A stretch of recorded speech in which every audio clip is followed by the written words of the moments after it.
Hi, my name's Phil. I like talking about politics, and in this video I like to discuss some stats on police charge rates since 2015. In other words, when the Tories were the sole party of government. And it really is the sort of thing that Labour should be putting on campaign leaflets in every target constituency come the general election. But first, if you'd like to be notified of daily news and politics, please subscribe to the channel. So traditionally, crime is one of the areas the Tories like to focus on, given that they are completely dependent upon the votes of the elderly, who are arguably the group most fearful of being the target of crime. After all, the Tory client media makes sure they are. It makes sense for them. So you might reasonably ask yourself why Rishi Sunak didn't include any policies on policing and crime in his 5 pledges. If you look at the actual state of crime in this country since the Tories took over, you might conclude that he didn't want to draw attention to the shocking state of affairs. And besides, he's got no real interest in improving things. And even if Sunak did personally want to improve crime figures, let's be realistic, with the Home Secretary more interested in brutalising vulnerable refugees, what chance would he have anyway?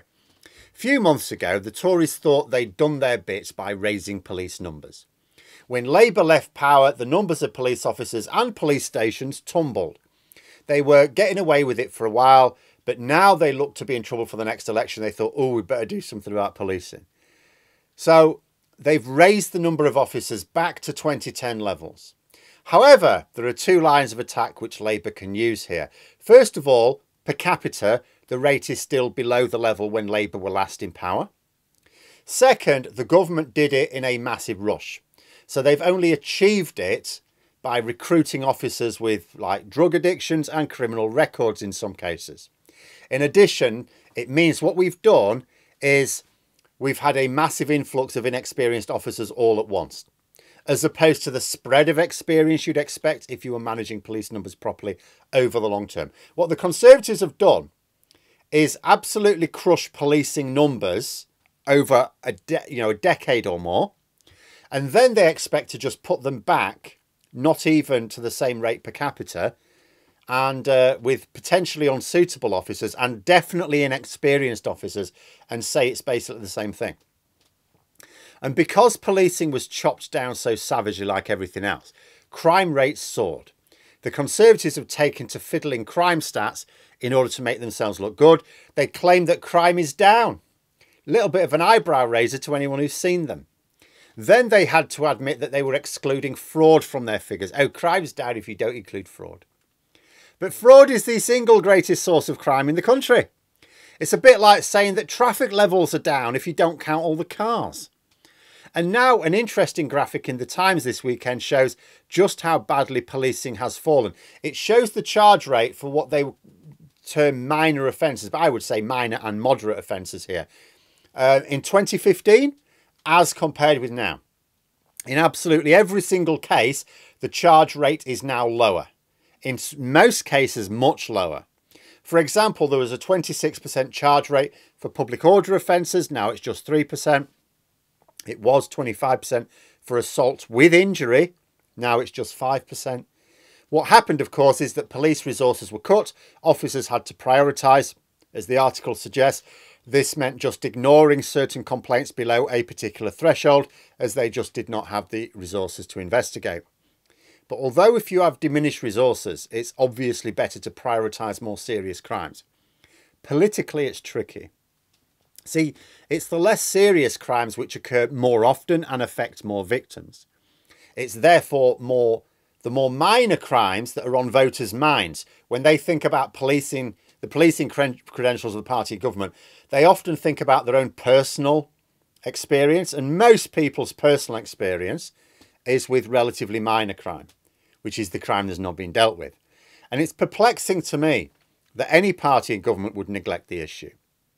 Yet here we are, Tories gonna Tory. Another chart shows the overall crime rate with all offences taken together. It shows the charge rate more than halving in the same period. And it's all very well the government saying that the police must do better. It was not only the government's job to oversee policing and adjust their guidelines where they saw failures, but to provide the resources necessary to meet the government's expectations. What's basically happened here is that the Tories have neglected police resources for years along with everything else. And they're now saying, look, we've given you a load of drug addicts to swell your numbers. Now train them to deal with burglaries. You've got 1 year before the election. Get on it. You actually wonder if the Tories aren't getting away with it a little at the moment, because the focus in the news tends to be on the severity of the cost of living crisis or the climate emergency or the collapse of the NHS, which are more important matters to most people. They're also dodging a bullet when it comes to some of the other bread and butter policy areas, but they won't get away with it come the general election, because police and criming is always an issue. Like back in 1997, Labour made crime one of their 5 main promises. Now, of course, what voters considered important back then is not necessarily the same as now, but now Labour are making policing and crime one of their 5 policy platforms again. They think it's a big enough issue for voters that they need to talk about it when the election campaign kicks off. No doubt the Tories will try and talk about record police numbers, but as I said earlier, Labour should easily have that covered. But what about results? Sunak may try to compare crime rates and charge levels with some spurious head baseline. Maybe he's going to try and improve them over the next year, but that's not where we compare them. Labour will say, well, no, actually, we'll compare it with when you took over as Prime Minister, or we'll compare it better still with when the Tories took over. Also, the thing about crime figures is that they tend to be under pressure during economic strife, don't they? Like, if you squeeze people's incomes below the point where they can afford the cost of living, you're going to increase theft. If you stop whole swathes of the population from feeling part of society, you know, your divide and rule tactics, public order offences are going to increase, aren't they? And for a party which is going to be staring at some pretty hefty crime figures come the election, you also have to question the wisdom of spending the last year or two creating a whole raft of new criminal offences. I'm not sure the best way to bring crime rates down is to make a load of previously lawful activities illegal. It's just adding more offences to the pile, isn't it? Wouldn't it be hilarious if the thing which stopped overall crime levels coming down even over the next year was making these new offences related to peaceful protest? But whatever happens, policing and crime is not going to be the Tories' safe place come the election. There's absolutely zero way of them being able to defend any sort of record on this. You know, and after all, they know they know that, because they're not exactly pushing the issues right now, are they? No, they're much more interested in distracting us with 20-mile-an-hour zones at the moment. But there we are. Those are my thoughts. Let me know yours in the comments below. Hope you found the video interesting. If you did, please click the like button. And if you'd like to support the channel further, the join button for memberships. And until next time, I'll see you later.